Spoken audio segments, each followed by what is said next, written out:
Hey guys, Mr. Moki here, and today I have for you my Toronto Regional Top 48 Tellarknight deck. Um, so yeah, I ended up taking Tellarknight to Toronto Regional. It was a 322 person regional. I went X3 and there was 9 rounds, so I went 6 and 3. Um, And yeah, you were able to get top 48 by going X3, actually, surprisingly. So I was impressed with how well I did. Fresh Cakes and Dayglow also went.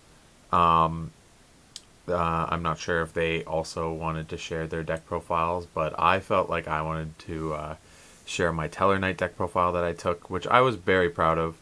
Um, Obviously, you guys know Cosmos got like second place at Toronto, which was also impressive to me. But I decided to take Tellers because I thought it was a deck that I could run comfortably with how much back row that they can run.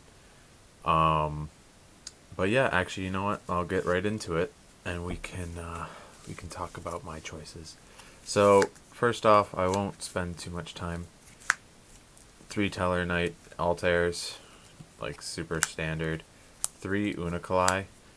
Here's where I start getting a little out of my own sort. I only played 2 Deneb because I wanted to run as low monsters as possible.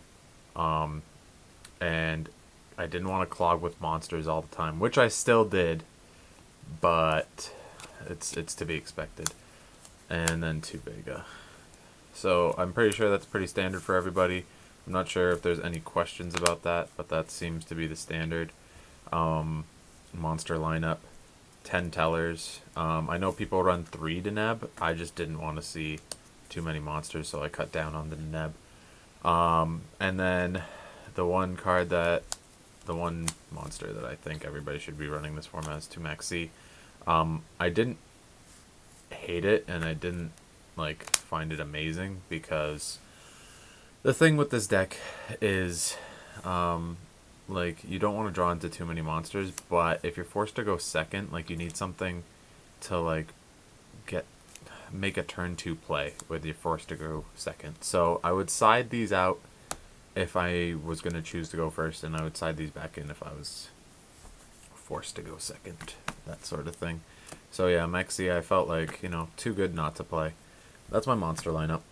On to the spells. Yes, I am playing the Card of Demise version. That's why I needed to cut down on my monster lineup. Card of Demise just netted me those pluses that I think the deck really needed.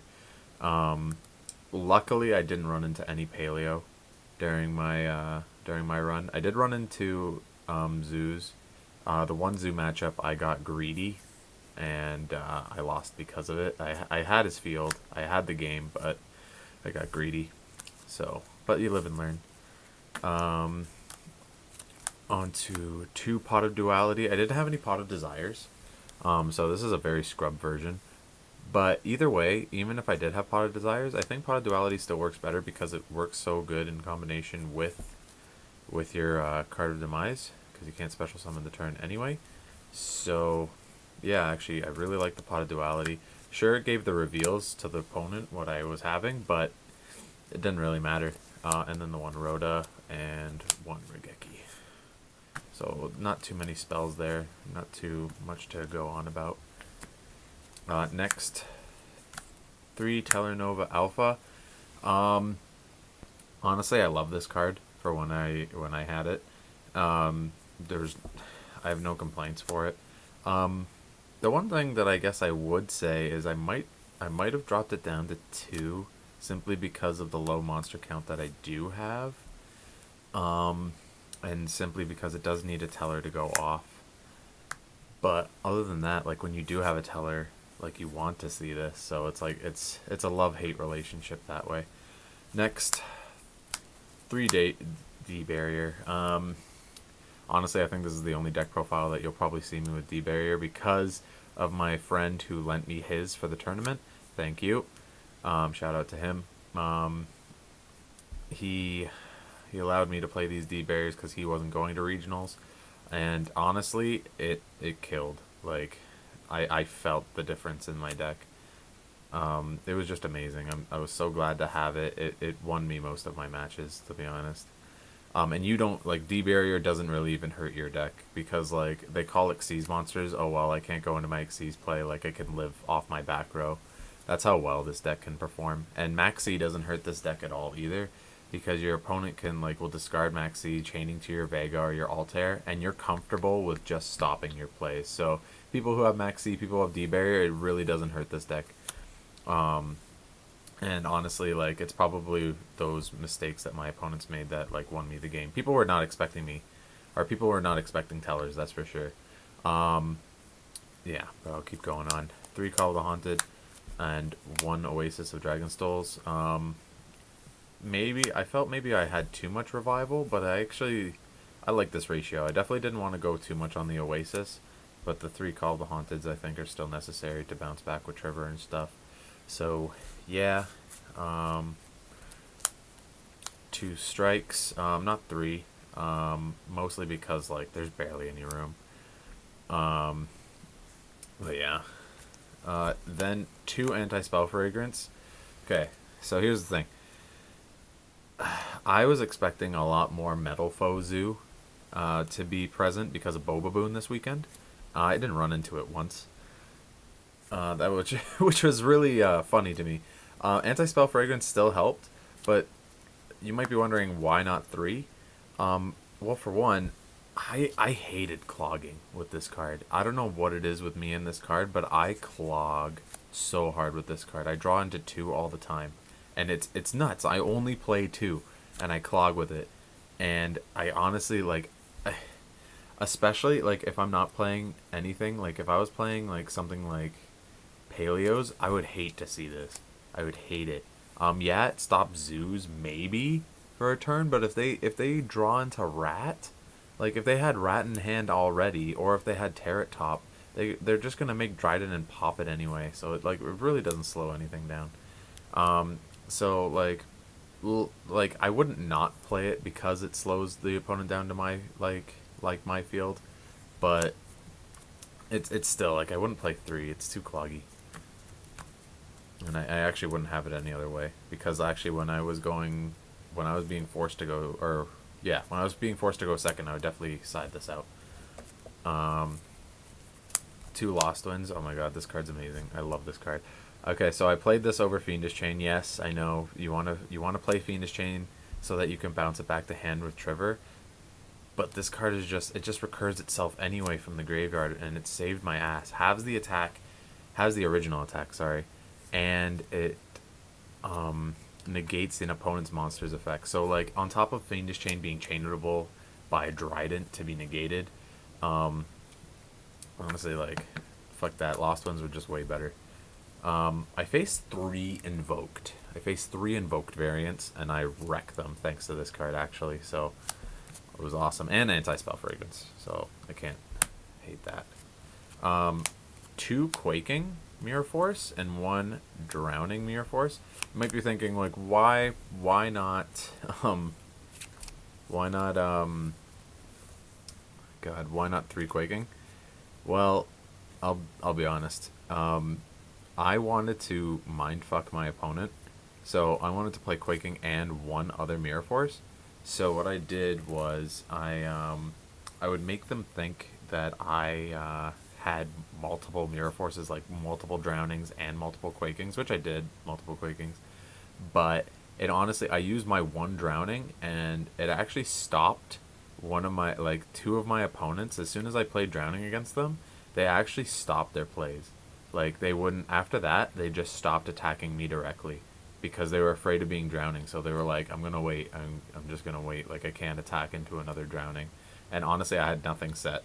So it really mindfucked my opponent there. Definitely dangerous move, but it was risky. Like, you gotta bluff like this with this deck. You gotta bluff, you gotta act like you have something, because the deck definitely needs some time And then moving on, just the one Torrential, which was so good. I loved it. And the one Vanity's Emptiness, pretty standard. So yeah, 40 cards. I really like the build. I'll go on to the extra deck. Triple Trigger. I think that's pretty self-explanatory. Double Deltaros. It's not as good as Trigger, but you definitely like him to pop shit, which is good. Double Ptolemaeus. I was playing 3, but I decided to go with something else, and I'll show you that later. Pretty much what's able to make Tellarknights being played, I guess, playable, I should say. On top of Card of Demise, obviously. I know people don't like Card of Demise, but the deck needs it. It needs all the drop power it can get. But yeah. So Dark Ptolemaeus, and then of course the Constellar Diamond. Oh god, this guy fucking won me against fucking 60 card Infernoid in my last round. It's awesome. Utopia package, obviously. Fujintai Tsukuyomi, Castel, Abyss Dweller, which I mean you could use for Infernoid, I guess. Yeah. No. Well, just for the Fairy Tale Snow, really. But this never came up. And then Emerald to recycle back your resources. Okay, and the one Divine Knight, Dragon Felgrand. So you might be asking why this. I was running Xyz Universe in the side deck, which I will go into right now. Cosmic Cyclone, Double Twin Twister. I didn't want to have these in the main. Cosmic Cyclone was mostly because I was anticipating more Metal Foe Zoo than I saw. And I literally seen none of it, so whatever. Never really came up. Twin Twisters were good for going second, though. I liked it. Double Dark Hole for going second. Oh my god, so good. I'm so happy I had this. Oh, wouldn't have it any other way. Another card that I was really happy to have for my Infernoid matchups. Imperial Iron Walls, because Infernoids can really fuck you if you don't have this card. And I'm glad I sided it. If I was going to say anything that was the weakest, though, about my side, or about my deck, would be my side deck. I wish I improved my side deck a little bit more, but so far, everything you've seen so far is actually pretty good. Magic Deflectors came up for when I was going first, and I sided them in if I felt like my opponent were going to side in, like, Twin Twisters, and it came up once. This came up once, so it was nice. It was good. Chain Disappearance. Oh my god, I love this card. Oh my god, I fucked Invoked, and I fucked a Zoo player with it. It was awesome. Fucking, and Dayglow, I seen him fucking use this card too against Zoos. So fucking banished all 3 rats when I was facing Zoo, and I banished all 3 invoked Alistairs when I faced Invoked. It was awesome. The next card that God. Okay, so I was thinking, like, with Zoos, I could tech this card and make Divine Knight Felgrand against them. It never came up. So I kind of wish that these guys were Forbidden Apocryphas. So, yeah, I actually kind of wish the Cosmic Cyclone was also a Forbidden Apocrypha. So, but yeah, how could I anticipate not running into Metal Foe Zoo? It was a little annoying. I'm surprised. I was really surprised not a lot of people were running it. And I don't think any of them topped. So that's interesting. I guess nobody wanted to invest in the Bobaboons. Balbaboons, however you fucking say it. The last card for the side deck, Solemn Warning. Oh my god. This card. I didn't want to see it in my main deck because I felt like if I was going second, it wouldn't be helpful if I lost the die roll and they made me go second. So I felt like I would side it in when I know that I can go first, and it did come up. I was facing Mermails in one of my second last match.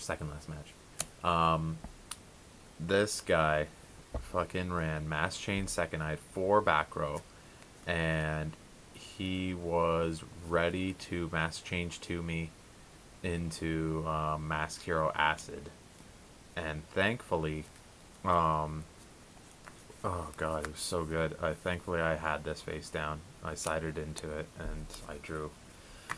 Whew, it was pretty sacky, honestly. It was pretty sacky. Thankfully, I had that, so I was pretty happy about that. Oh, another thing for the Mermail matchup. This Dark Ptolemaeus, I was so happy.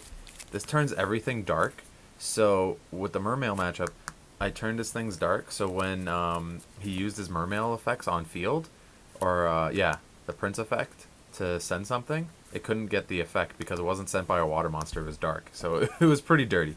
But yeah, that was the deck. I was pretty happy with it, actually. Is is Tellar's like something amazing? No, probably not. But I was very comfortable with the deck. I was happy that I ran it, and I was impressed. I was impressed with how I did.